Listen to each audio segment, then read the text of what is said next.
како сте и дали на работа, од таму кај што секој ден се појавувате, имате се што ви треба, обемот на работа не ве прашам каков е, знам дека е огромен, како се справувате, имате човечки ресурси, технички ресурси, се што ви треба, дали ви треба нешто у таа смисла, едноставно кажете ми како е вашиот просечен ден во изминативе неколку недели.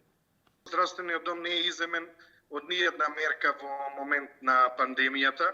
Се работи 24 часа. Специјалистичките служби работат, значи, и прва и втора смена во сите поликлиники.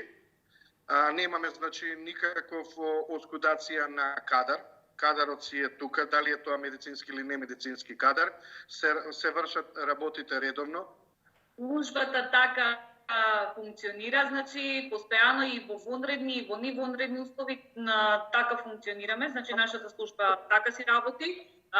Со тоа што сега во вонредните услови ги појачавме екипите за на терен малку, значи зборуваме во однос со персоналот, сите што беа специјализанти претходно со одлука на владата се повлекува од здравствен дом што беа по клиниките на специјализација, ги повлекувавме повторно назад во нашата служба.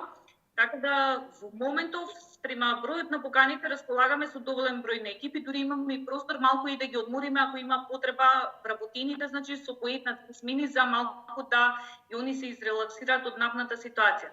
Докторке, кога доаѓате во станови, во куќи кај што живеат граѓани кои повикуваат, веројатно се плашат да нешто нив не им пренесете. Каков тип на заштитна опрема носите кога влегувате во нечии стан?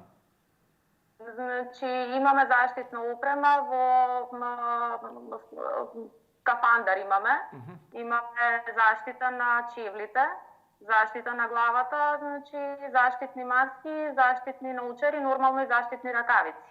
Така да сме целосно покриени во поглед на опремата. Имате скафандери, се ова што наброја од глава до петици, имате доволно. Да, целосно сме опремени, целосно сме заштитени. Драги пријатели, не сакам да ви земам од времето, пошто знам дека сте на штрек и кога сте дома, вие сте постојано на телефона ако треба нешто да се помогне ваму кај што сте раководители или сте вработени. И ви посакувам што помалци интервенции во наредниве денови. Бидете ми поздравени и да се гледаме и слушаме само за добро. Јас се надевам во најскоро време да се видиме и вака во живо, што да бидат околностите такви, да ја оправиме целава ситуација, да бидеме во една нормална ситуација и да се видиме во живо, што се вели јас кај вас или вие кај мене, се разбира не за интервенција, туку за еден така обичен човечки муабет. Ви благодарим. Поздрав. Ви благодарам. Поздрав, Тоа е пријатно. добро. Поздрав.